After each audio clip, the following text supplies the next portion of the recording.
Le succès, avant d'être une conséquence, est une cause. Tu dois penser succès. Tu dois penser réussite. Mais le mot résolution, c'est une décision ferme. Et le texte dit, Daniel 11, que ceux qui connaissent leur Dieu agissent avec fermeté.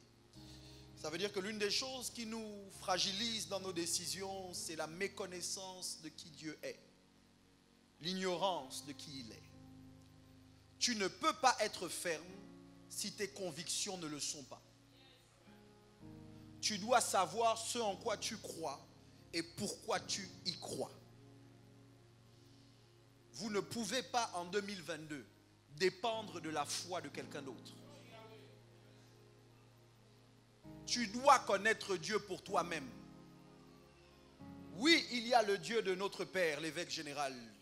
C'est notre Dieu. Oui, l'évêque Michel, les pasteurs, les autres hommes de Dieu. Oui, ton responsable. Oui, tes parents. Mais sauf que ce n'est pas suffisant. J'entends Jacob qui parle au Dieu de son père et qui lui dit, si tu fais ça, alors tu seras mon Dieu. Et je te paierai la dîme de tout ce que je reçois. Ça me pose un problème donc avec les gens qui ne paient pas leur dîme. C'est qu'en réalité, ce n'est pas encore votre Dieu. Parce que quand c'est ton Dieu, Covid ou pas Covid, tu paies la dîme. Rassemblement ou pas, tu paies la dîme. Tu ne peux pas. Tu ne le fais pas pour l'église, tu ne le fais pas pour l'évêque, tu ne le fais pas pour le pasteur. Tu le fais parce que tu es en alliance avec ton Dieu. Beaucoup d'entre vous, malheureusement, votre christianisme dépend des humains. Notre Père hier nous a dit que l'évangile, le christianisme n'est pas humanocentrique. Le christianisme est christocentrique. Ça veut dire qu'en réalité, à la base de ta foi, ça doit être Christ. Pas l'évêque, pas le pasteur, pas ma soeur, pas mon frère. C'est pour ça que quel que soit ce que X ou Y fait, ça ne peut pas affecter ma foi. Parce que ma foi ne dépend pas de vous. Ton voisin ne dit pas amen, mais ce n'est pas grave. Ma foi dépend de lui. Et Dieu ne varie pas. Le temps varie. La situation économique varie. Les humains varient. Dieu ne varie pas. Il n'y a en lui ni ombre de variation, ni changement. Dieu est le même hier, aujourd'hui et éternellement. Mon adoration est constante parce qu'il est. Dites pousse et je pousse un peu. Je sens Dieu sur moi ce matin. Mon offrande ne peut pas dépendre du chant. Chanter. L'offrande ne peut pas dépendre de l'humeur avec laquelle je viens au culte. Le problème de beaucoup d'entre vous, c'est que vous vivez une alliance sur la base de vos émotions. Quand vous êtes content, vous restez dans l'alliance. Quand vous êtes déçu, vous sortez de l'alliance. L'apôtre Paul fait cette déclaration des plus surprenantes. Il dit dans l'abondance comme dans la disette, dans la santé comme dans la maladie. Il dit j'ai fait mon choix, je reste dans l'alliance. Dieu lui parle et il dit, alors que Paul se plaint d'une écharde dans la chair, l'apôtre Paul dit j'ai mal, délivre-moi. J'ai mal, délivre-moi. À 3 reprises, j'ai mal, délivre-moi. À 3 reprises, Dieu lui répond, ma grâce te suffit. Oh, vous allez m'entendre ce matin. Ça veut dire que même quand je souffre, la grâce est quand même là. Oh, que la présence de la grâce n'est pas manifestée par l'absence de souffrance. Dans la souffrance, j'ai la grâce. Ah. Et c'est la grâce qui me permet de tenir dans la souffrance. Il y a des choses dont Dieu ne me délivre pas. Il y a des choses au travers desquelles Dieu me délivre. Ça veut dire que la vallée de l'ombre de la mort, je n'en sors pas sans l'avoir traversée. Oh, Libra, Télé, Mazi, Kata, Libri, Soto, Lima, Jeba, Alata. Ah, est-il possible Que 2020 et 2021 aient été la vallée de l'ombre de la mort. Et que Dieu ait voulu t'apprendre à lui faire confiance quand tu ne vois rien. Oh. Afin que ta foi ne dépende pas de ta vue. Ta foi doit dépendre de ce que Dieu dit. Ah, Jibridalo Satalia la Mata. J'ai découvert qu'il y a des gens qui ont du mal à entendre Dieu, c'est ceux qui voient. Je me rends compte que Dieu aime conduire les aveugles. Parce qu'un aveugle ne dépend pas de ce qu'il voit. Ah. Un aveugle dépend de la personne qui le conduit. Ah. Et pour ça, on lui dit, attention, là, ralentis. Je ne vois pas, mais je fais confiance à celui qui me parle. Bouscule quelqu'un à côté de toi, dis-lui, tu vois trop, tu vois trop, tu vois trop. Aïe, aïe, aïe, aïe, aïe, aïe, aïe, aïe, aïe, aïe, aïe, aïe. Tu as trop devant les yeux tes factures. Ce sont tes problèmes qui bougent tes oreilles.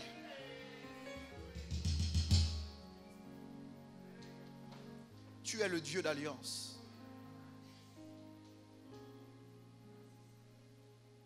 Ma grâce te suffit car ma puissance s'accomplit dans la faiblesse.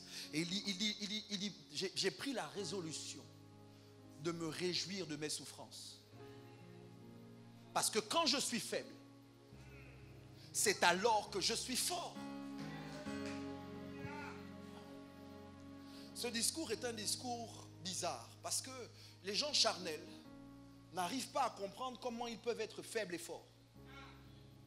Mais la Bible nous montre que le faible doit dire. Le faible ne doit pas confesser ce qu'il vit. Le faible doit dire ce qu'il veut vivre. Le faible ne doit pas se mettre en accord avec ce qu'il traverse. Le faible doit confesser ce qu'il veut vivre. D'ailleurs, la version anglaise du texte que j'ai cité tout à l'heure et qui dit qu'à tes résolutions répondra le succès, le même verset dans la version anglaise dit ceci. You shall decree a thing and it shall be established. Tu déclareras une chose et elle sera établie. Oh. Ça veut dire que ce n'est pas une résolution si ça ne sort pas de ta bouche. Tes résolutions, tôt ou tard, deviennent ton discours. Deviennent ta confession. Tu ne peux pas dire que tu as résolu de réussir si à chaque fois que tu ouvres la bouche, tu parles de l'échec. Tu ne peux pas dire que tu as résolu d'être riche si à chaque fois que tu ouvres la bouche, tu dis pauvre de moi. Ah. Tu ne peux pas dire que tu crois que Dieu veut te faire prospérer au Gabon si à chaque fois que tu ouvres la bouche, c'est pour mal parler du pays. À un moment, tu dois décider ce que tu veux vivre. Et ce que tu veux vivre dépend de ce que tu déclares.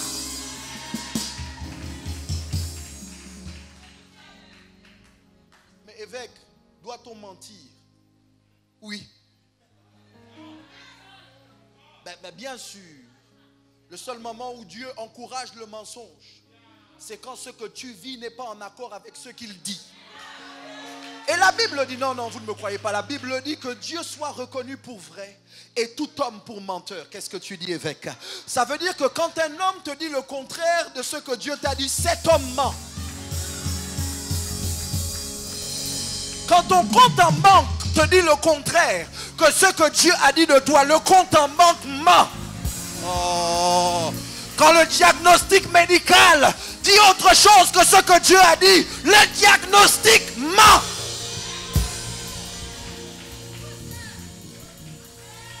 Je ne peux pas être en même temps malade alors que par ces meurtrissures, j'ai été guéri. Ah. Ça veut dire qu'à un moment, je dois décider ce que je veux vivre. Est-ce que je veux vivre ce que le docteur a dit ou est-ce que je veux vivre ce que la Bible dit? En fait, il y a le diagnostic médical et il y a le diagnostic divin. Je sais que ça va déranger ton voisin, mais crie, je suis fort. Ça va déranger ta voisine, je m'en fous, mais dis, je suis fort. Certainement parce qu'il te connaît et il sait que tu as des problèmes, c'est pas grave. Dis, je suis fort. Maintenant, je veux que tu le confesses pour le diable qui ne cesse de t'attaquer et de t'accuser. Dis, je suis fort. Aïe, aïe, aïe, aïe, aïe, aïe, aïe, aïe. Mon corps n'est pas d'accord, mais je suis fort.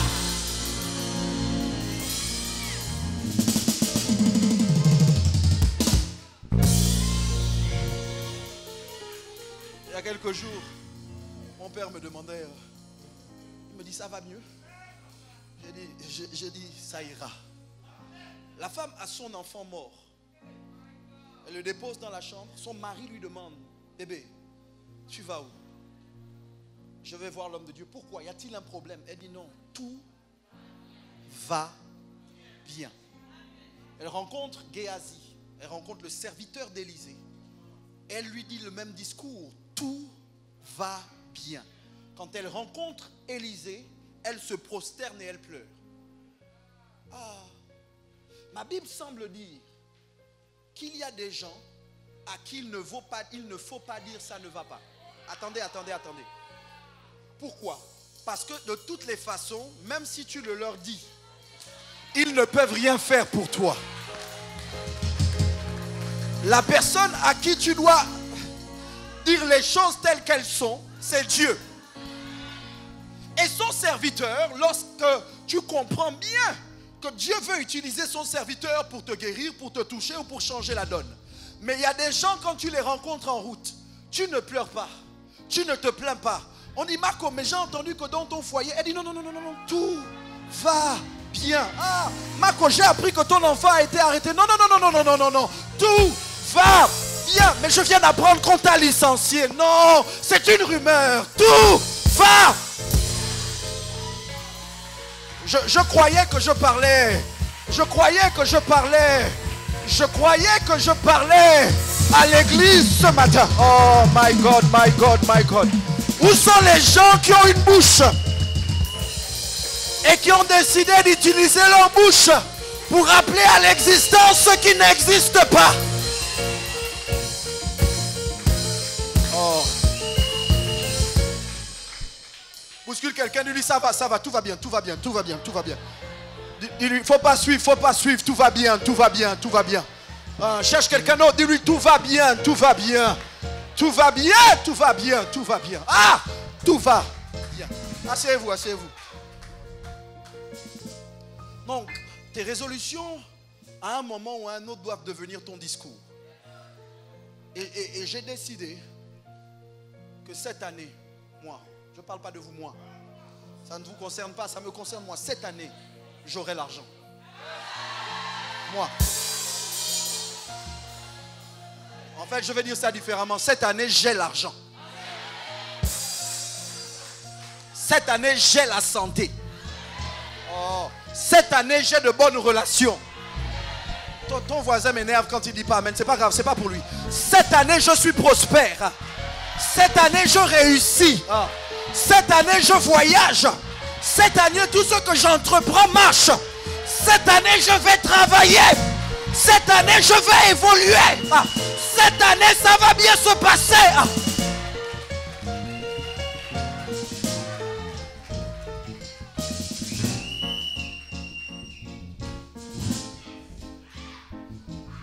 Hey!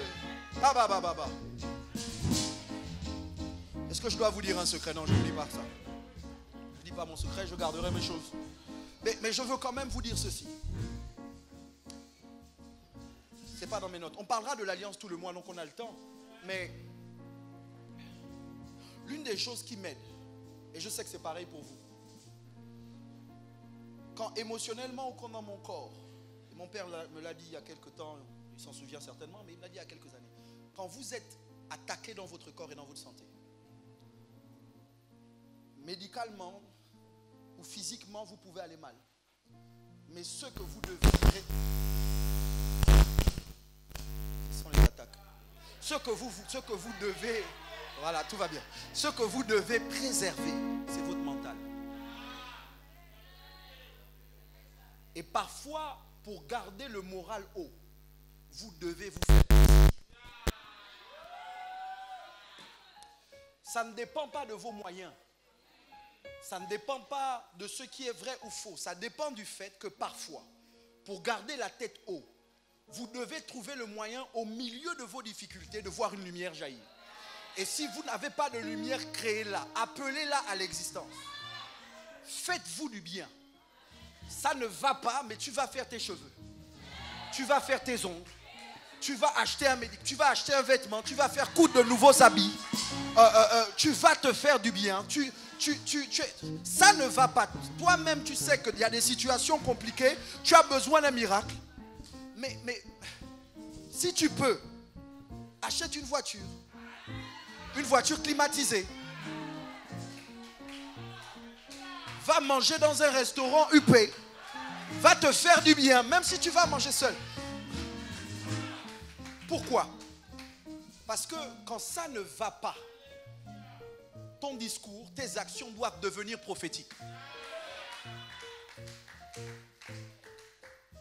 Est-ce que vous vous êtes rendu compte que quand vous avez de nouvelles choses, ça affecte votre mental? Un cadeau, un nouveau vêtement, c'est-à-dire vous êtes content de... Vous êtes content de vous habiller. Vous êtes content. Oh là là.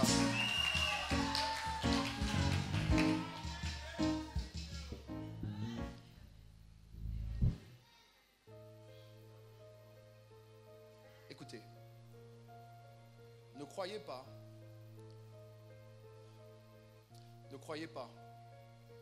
qu'il y a des fatalités dans la vie. Parce que ce n'est pas vrai. Il n'y a pas de fatalité. Et au lieu d'attendre que les choses arrivent, provoquez-les. Parfois, vous avez le sentiment que c'est ce qui est invisible qui provoque le visible. Mais parfois, le visible provoque l'invisible. À ce moment, ma façon de m'habiller, ma façon de parler, ma façon d'agir envoie un message au monde des esprits. Je ne suis pas encore roi, mais je marche comme un roi. Je ne suis pas encore roi, mais je parle comme un roi. Je ne suis pas encore roi, mais j'ai des envies royales. Je ne suis pas encore roi, mais je commence à avoir une attitude de roi. J'envoie un message aux entités pour leur dire c'est moi le roi. D'ailleurs, quand vous étudiez toujours pour là où vous allez, pas pour là où vous êtes. Donc ça veut dire que votre tête est en avance sur le reste de votre corps. Que quelqu'un dise tout va bien. Que quelqu'un dise je suis fort. Je suis la tête. Je suis en haut. Je suis en bonne santé. Je suis prospère. Je réussis. Je suis béni.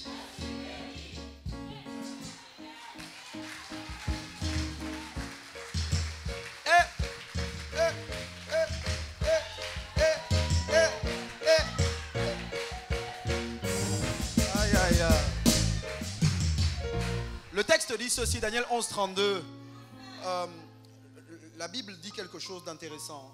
La version Semeur dit par ses intrigues, il entraînera dans l'impureté ceux qui auront trahi l'alliance. Quand vous lisez ce texte, vous devez donc comprendre que la trahison de l'alliance vient avant les intrigues, vient avant l'impureté. Ça veut dire que le diable réussit à flatter, à détourner ceux qui ont déjà trahi l'alliance. L'impureté vient après, pas avant. Donc quand quelqu'un est dans l'alliance, il se garde de l'impureté. Dès que quelqu'un sort de l'alliance, c'est qu'il s'expose à l'impureté. Et je veux le dire parce que c'est majeur, on trahit toujours l'alliance de manière volontaire. Ce n'est jamais par accident, par hasard, non.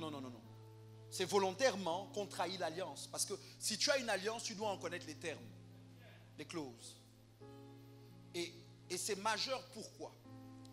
Parce que quand le diable veut te tenter, veut t'intriguer, veut te manipuler par des intrigues, il regarde à l'alliance.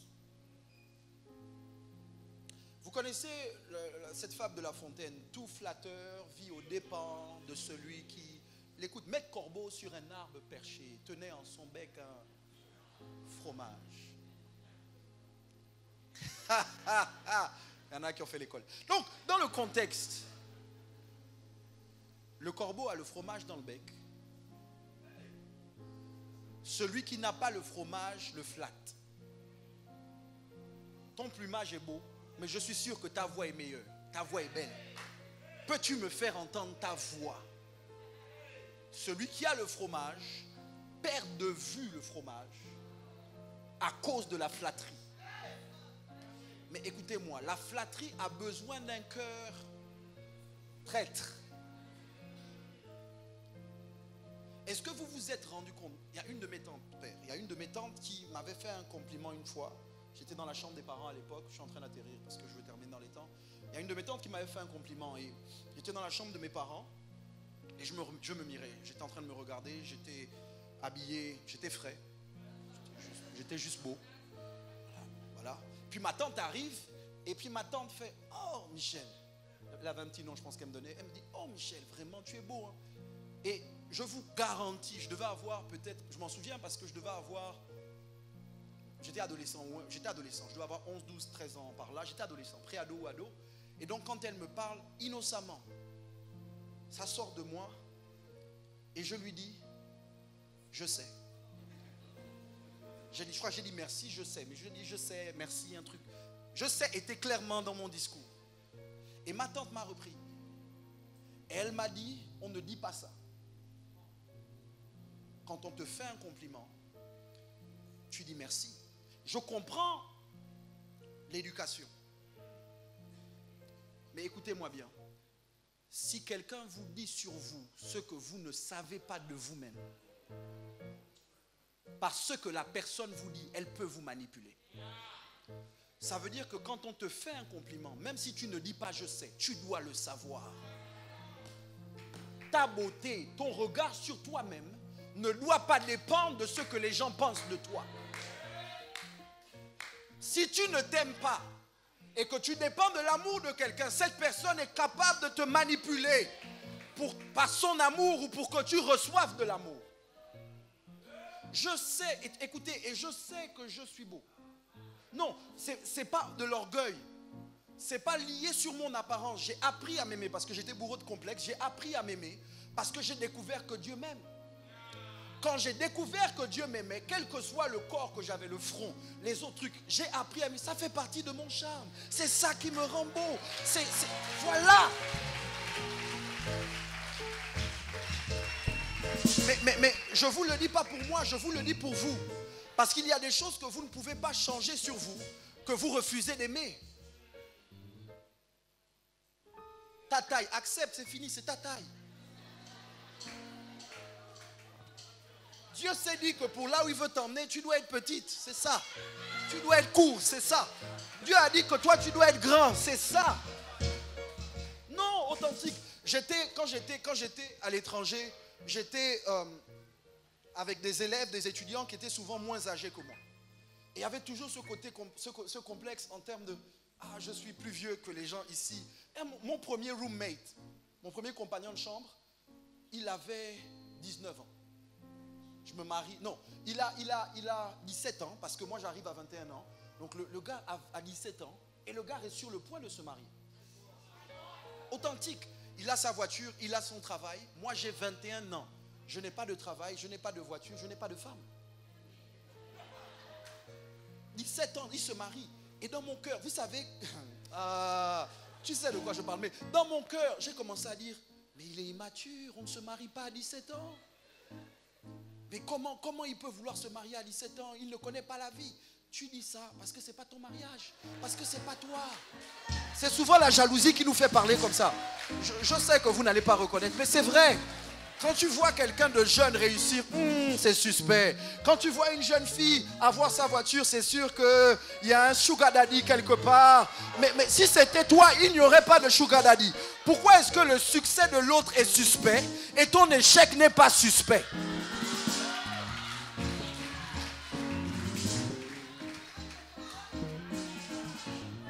Bref, je dis ça pour vous dire ceci. Au final, 2022, vous devez vous connaître. Vous devez connaître le Dieu de votre alliance et vous devez connaître la famille à laquelle vous appartenez. Parce que l'alliance sécurise.